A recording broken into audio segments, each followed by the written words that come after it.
I want to start today by sharing with you something on my personal bio, not my professional bio.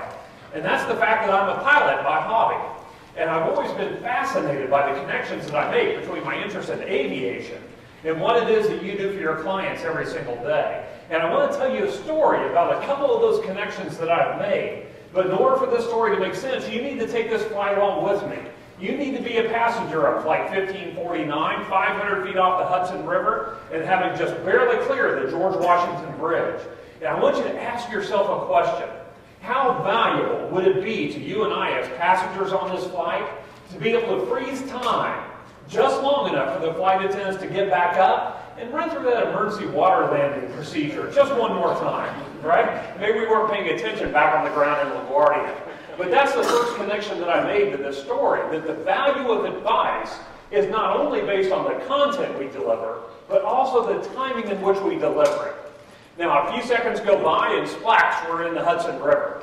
Now, there's not one of us on this flight that doesn't understand it's time to stand up, find the nearest exit, and get off that airplane, right? And that's the second connection that I made, that having clarity of purpose drives action.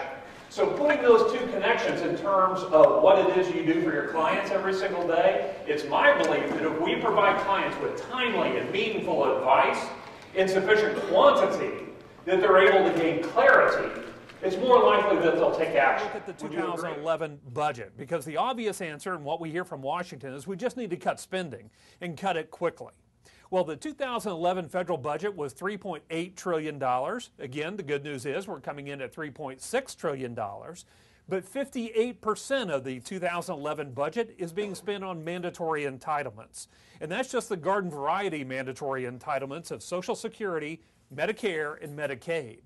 So we've talked about the changing demographics within the United States. What do you think is going to happen to that portion of the budget over the next 10, 15 years?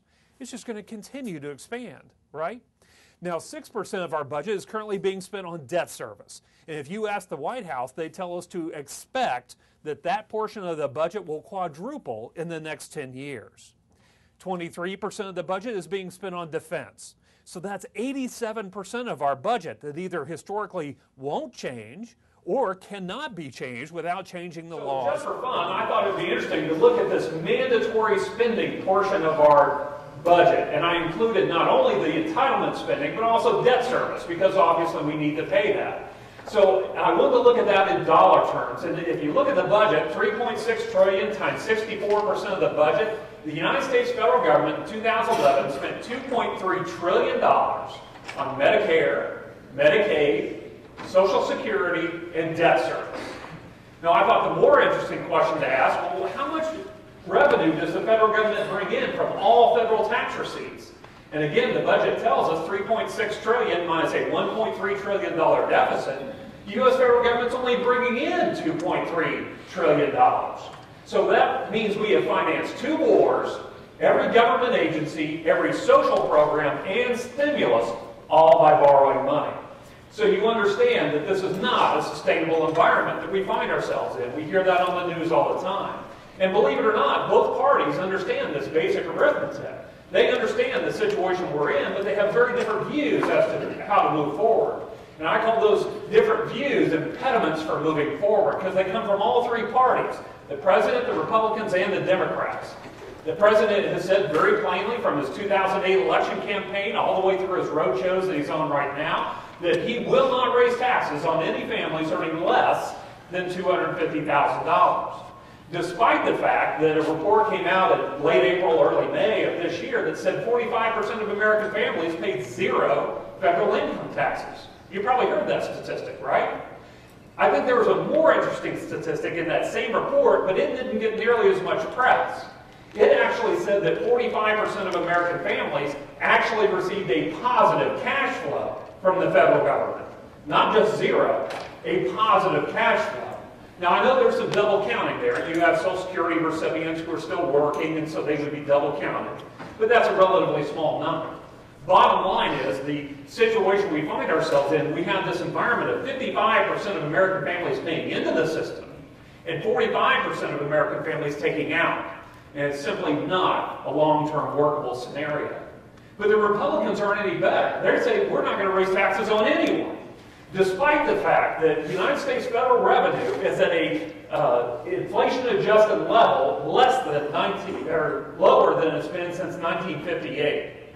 Now, the Democrats, they said they will not entertain any solutions on the back of retiree benefits, entitlements. Now, that makes all the sense in the world for people who are 65 now or 70 or 75 in retirement. It makes no sense at all for individuals who are 20 and 25 and 30 years old who have time to adjust their planning with the help of individuals such as yourself. So if you think about it, that's really the battlefield that every issue our country is facing has to be fought on. And I'm going to come back to that battlefield discussion and move to is jobs. Surely we can all agree we need more jobs, and we certainly do. But I really see this boiling down to a short-term versus a long-term dilemma. And what I mean by that is deficit reduction, as the Republicans have put forward, is by definition anti-jobs in the short and intermediate term. Now, the Republicans would argue that it sets us up much more favorably long-term for economic growth, and that's true. But it definitely is anti-jobs in the short run. Stimulus, on the other hand, as President Obama has proposed, is pro-jobs in the short run. If the government's spending more money on projects, infrastructure, whatever they spend their money on, that will have some trickle effect down to growing the job base.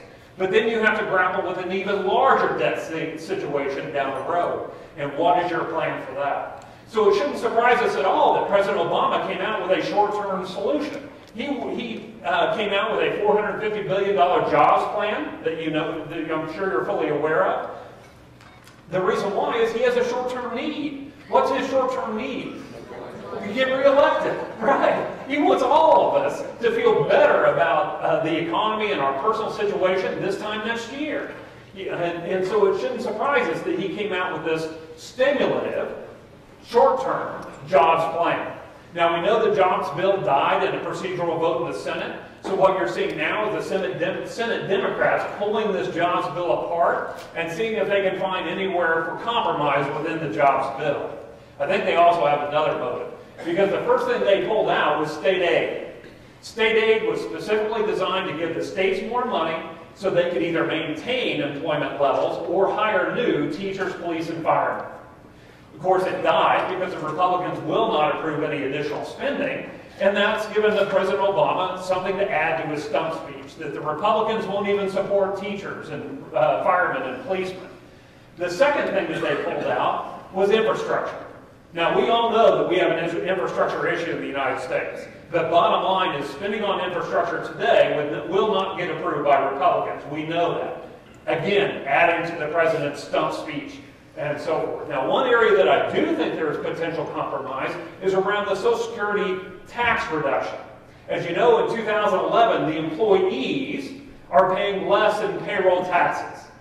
Now, what President Obama is suggesting here is that in 2012 only, both employees and employers will pay 50% of their tax liability. 6.2%, they'll only pay 3.1%.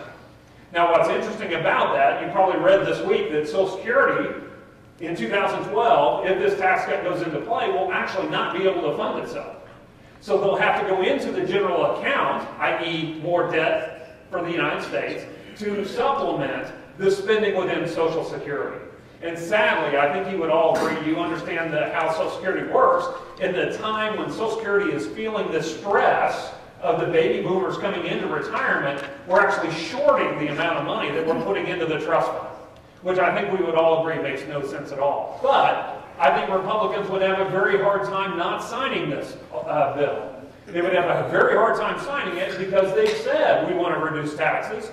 Here's a chance to do it. And then with a simple signature vote, they could pass a lower tax rate for 2012. So again, I think that's one area of potential compromise. I do put that slightly less than 50-50 at this point, but nonetheless, it's certainly possible that President Obama has shifted over the last month and a half from presiding President Obama to campaign President Obama. And what I mean by that, President Obama historically has been what I would call a parachute president. And what I mean is that he was more than content to allow the Republicans and Democrats to come together and fight over these issues. And at the last minute, parachute in, broker a deal that quite honestly neither party was happy with, But bottom line, get something done.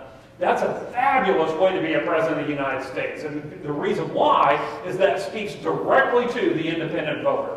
Independent voters, as you know, are the group of voters that drive the presidential election.